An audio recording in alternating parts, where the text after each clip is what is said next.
lucky mascot of Curry and Spices RanjusOwn. Keep watching. ഇപ്പോൾ നമ്മളുടെ chicken കറിക്ക് വേണ്ട കാര്യങ്ങൾ എന്തൊക്കെയാണെന്ന് ആദ്യം ഒന്ന് നോക്കാം. ചിക്കൻ ഒരു ഫുൾ ചിക്കൻ കറി പീസായിട്ട് കട്ട് ചെയ്തതാണ്. പിന്നെ തൈര്, അത് 1 കപ്പ് ഞാനിപ്പോൾ എടുത്തിട്ടുണ്ട്. ഇത് വലിയ പുളി ഇല്ലാത്ത തൈരാണ്, അതുകൊണ്ടാണ് 1 കപ്പ്. 1 കപ്പ് എന്ന് പറയുമ്പോൾ ഒരു 4-5 ടേബിൾ സ്പൂൺ വരും. അപ്പം പുളി ഉള്ള തൈരാണെങ്കിൽ ഒരു 3 ടേബിൾ സ്പൂൺ ഒക്കെ മതി. അത് അവരവരുടെ ഇഷ്ടത്തിന് എടുക്കാം.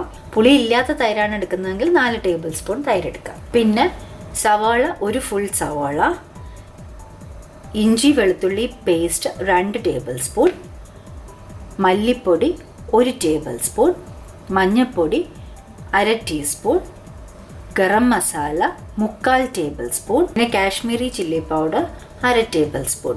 അത് എരിവനുസരിച്ചിട്ട് വേണമെങ്കിൽ നിങ്ങൾക്ക് കൂട്ടുകയും ചെയ്യാം. കറിവേപ്പില ആവശ്യത്തിന്, പിന്നെ കസൂരി മേത്തി 1 പിഞ്ച്.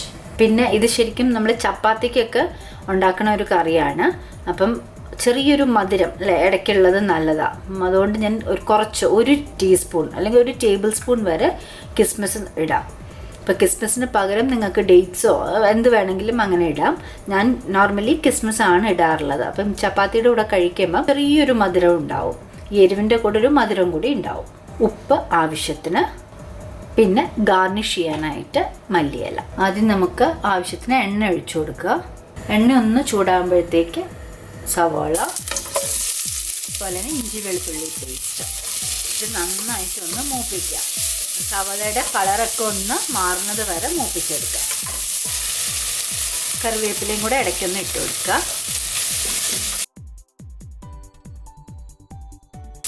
ഉള്ളിയും വെളുത്തുള്ളിയും ഇഞ്ചിയും എല്ലാം നന്നായിട്ടൊന്ന് മൂത്ത് ഉള്ളിയുടെയൊക്കെ കളറൊക്കെ ഒന്ന് മാറിയിട്ടുണ്ട്. ഇനി ഇതിലേക്ക് നമ്മളുടെ പൊടികൾ ഇട്ട് കൊടുക്കാം. മുളക് പൊടി, മല്ലിപ്പൊടി, മഞ്ഞൾപ്പൊടി, ഗരം മസാല പൗഡർ. ഇനിയും ഈ പൊടികളുടെയൊക്കെ പച്ചമണം മാറുന്നത് വരെ നന്നായിട്ടൊന്ന് വഴറ്റി കൊടുക്കണം. ശരിക്കും ഇളക്കിക്കൊണ്ടിരിക്കണം. നമ്മളുടെ പൊടികൾ കരിഞ്ഞു പോവാതെ നോക്കണം. ഇതിപ്പോൾ 2-3 മിനിറ്റ് വഴറ്റി ഇനിയും ഇതിലേക്ക് ചിക്കൻ ഇട്ട് കൊടുക്കാം.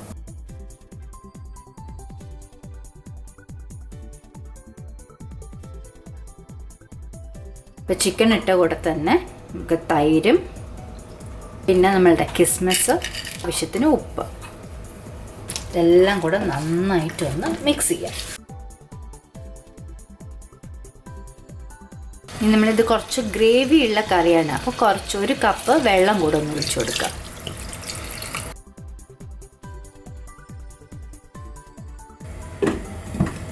ഇനി ഇതൊന്ന് അടച്ച് വെച്ച് ചിക്കൻ ഒരു 3/4 വേവ് ആവുന്നത് വരെ ഒന്ന് വേവിച്ചെടുക്കാം. ഇപ്പോൾ ചിക്കൻ ഒരു 3/4 വേവ് ആയിട്ടുണ്ട്. ഇനി നമുക്കിതിലേക്ക് നമ്മുടെ കസൂരി മേത്തി ഒന്ന് ചേർത്ത് കൊടുക്കാം. കസൂരി മേത്തി ചേർക്കുമ്പം 1 പിഞ്ച് ചേർത്താൽ മതി. കാരണം അധികമായി കഴിഞ്ഞാൽ അത് ഒരു കയ്പ്പ് വരും. കാരണം ഉലുവയുടെ ഇലയല്ലേ, അപ്പോൾ ആ ഉലുവയുടെ ഒരു കയ്പ്പ് കൂടുതലായാൽ ആ ഒരു കയ്പ്പ് വരും. അതുകൊണ്ട് കുറച്ച് ഒന്ന് അതിൻ്റെ ഒരു ചെറിയൊരു ടേസ്റ്റ് വരാൻ മാത്രം.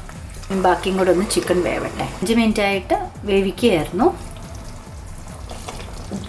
ഇവിടെ എണ്ണയൊക്കെ തെളിഞ്ഞ് ചിക്കനൊക്കെ നന്നായിട്ട് വെന്തിട്ടുണ്ട്. അപ്പം ഇത് കുറച്ചൊരു ഗ്രേവി ആയിട്ടാണ്. അപ്പം ചപ്പാത്തിക്കാകുമ്പം കുറച്ചൊരു ഗ്രേവി വേണ്ട. ഇനി അതെല്ലാം നിങ്ങൾക്ക് കുറച്ചുകൂടെ കുറുക്കണം എന്നുണ്ടെങ്കിൽ തുറന്ന് വെച്ച് ആ ഗ്രേവി ഒന്ന് കുറുക്കിയെടുക്കാം. ലാസ്റ്റ് മല്ലിയിലയും കൂടി ഇട്ട് നമുക്കൊന്ന് ഗാർണിഷ് ചെയ്തെടുക്കാം. അങ്ങനെ നമ്മളുടെ ചപ്പാത്തിക്കുള്ള ചിക്കൻ കറി ഇവിടെ റെഡി. എരിവുണ്ട്, എന്നാൽ ഒരു സ്പെഷ്യൽ ഒരു ഫ്ലേവറാണ് ഇതിന്. നമ്മൾ ആ കിസ്മിസൊക്കെ ഇട്ടതുകൊണ്ട് ഒരു സ്പെഷ്യൽ ഫ്ലേവർ തന്നെ വരുന്നുണ്ട്. ഇതെല്ലാവരും ട്രൈ ചെയ്യുക. കറി ആൻഡ് സ്പൈസസ് സബ്സ്ക്രൈബ് ചെയ്യാത്തവർ ഒന്ന് സബ്സ്ക്രൈബും കൂടെ ചെയ്യണേ. അതേപോലെ ലൈക്കും ഷെയറും ചെയ്യാൻ മറക്കരുത്. Thank you.